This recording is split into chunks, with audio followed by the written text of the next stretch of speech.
Let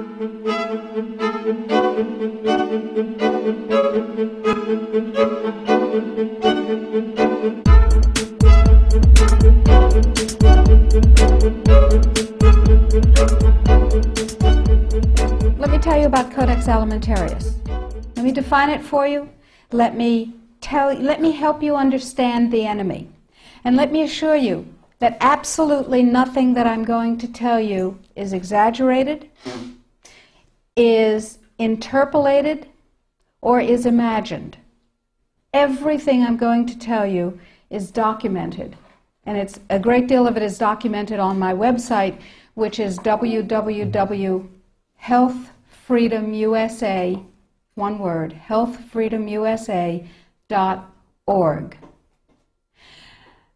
Let me back up and tell you that I've been watching Codex come toward us for about the last decade. And I've been watching the votes in Congress, which, God help us, is our bastion of support and protection against Codex, and I'll explain why that is. I've been watching the votes to protect our health freedom dwindle until finally in the 109th Congress, without a good deal of activity, we didn't have the votes to protect us. I've been watching Codex accelerate, and I've been watching it expand, and I've been getting more and more troubled. Let me give you a brief rundown of Codex then. After the Second World War, the Nuremberg tribunals were held, in which people who had committed crimes against humanity were judged by the world community in a court run by the United States and Britain, and they were sentenced to terms in prison if they were found guilty of crimes against humanity. One of the people found guilty of crimes against humanity was the president of a huge industrial megalith called IG Farben. IG Farben produced the gas used in the gas chambers, Cyclone B. They produced the steel for the death camps and the railroad lines. They produced the munitions, they produced chemicals, they produced all kinds of stuff. They produced pharmaceuticals. Big pharmaceutical company. So the president of IG Farben was convicted of crimes against humanity. Now, he's a sort of artistic fellow and creative. He was the one who was responsible for the slogan that people saw as they entered Auschwitz, usually for the last time. Arbeit macht frei. Work brings freedom. Creative sort of fellow. So he was sitting in jail and he said, well, that didn't work. What else can we do? I've got it. Food. He who controls food controls the world. So when he got out of jail, he went to his UN buddies and he said, have I got an idea for you? If we take over food worldwide, we have power worldwide. And his UN buddies said, cool idea. And so they created a trade commission. That's a very important pair of words, a trade commission called the Codex Alimentarius Commission. It is not a public health commission. It is not a consumer protection commission. It is a trade commission. Trade is about what? Money.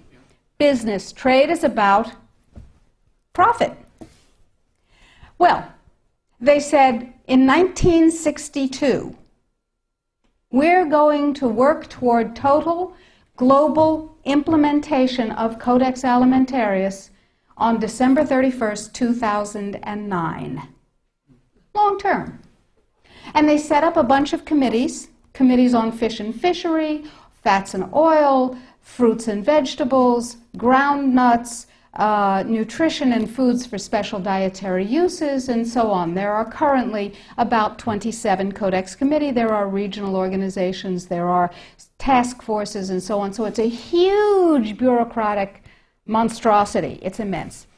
Codex has promulgated well over 4,000 guidelines, standards, and regulations on everything which can legally be put into your mouth, with the exception of pharmaceuticals. They are not part of Codex. Important.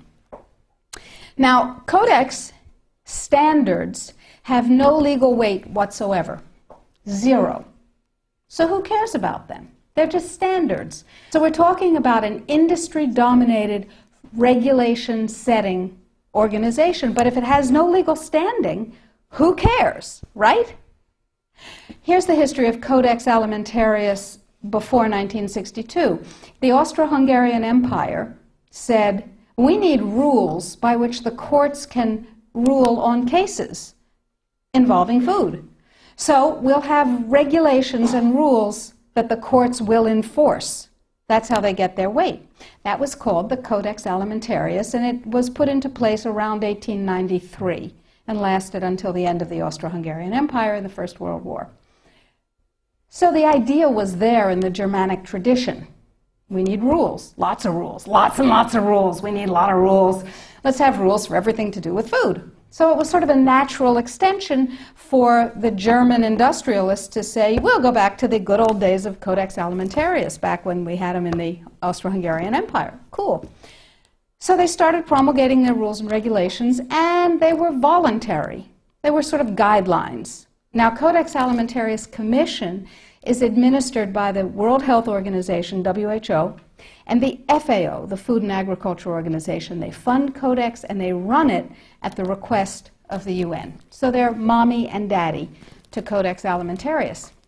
And that's very interesting because they're supposed to be about health and food worldwide. Some conflicts of interest that we'll talk about. So Codex started promulgating regulations and rules, and the way that's done is that the committees work up a rule, a standard, a guideline, a regulation, and then they get it to what's called Step 8, which is the final step in their administrative process, and then it's presented to the Codex Alimentarius Commission for ratification, like the vitamin and mineral guideline was presented to the Codex Alimentarius Commission on July 4th this past summer. It was ratified, it was approved by consensus, and it is now, despite the propaganda that you're going to hear, if you ever hear about it in the media, it is now mandatory upon any member country of the WTO, the World Trade Organization. Well, what in the world do they have to do with it? And the answer is everything. The World Trade Organization, you see, accepted Codex when the World Trade Organization was formed in 1994. Okay? They said, well, how are we going to decide trade disputes around food if we don't have a set of rules? I know. We'll accept the Codex Alimentarius rules. And all the members of the WTO worldwide will, get ready for an Orwellian term, harmonize with our standards, with the Codex standards. Harmonize. I suggest you capitalize the first 4 letters in your mind. So everybody's supposed to harmonize with Codex. And when they harmonize with Codex, then if they get pulled into the World Trade Organization dispute resolution process, they have a chance of winning. Because, here's the kicker. You ready for this one? If 2 countries go into the World Trade Organization dispute resolution process, and one of them is Codex compliant, and one of them is not Codex compliant, the one that is Codex compliant automatically wins regardless of the merit of the case. People are using Codex compliance as a weapon in a much bigger economic battle. So, every country in the world is racing to do what? To become Codex compliant. So, in the United States, the situation is, okay, how do we become Codex compliant when we have laws that protect us? And you have to remember that Codex does not serve consumer well-being, does not serve health. It serves what I call the 5 bigs. Big Pharma, Big Chema, Big Biotechna, Big Agribiz, and Big Medica. Little you and little me are not served by Codex in the least. So, before we go forward and talk about the rest of what has to happen, let's ask what Codex does.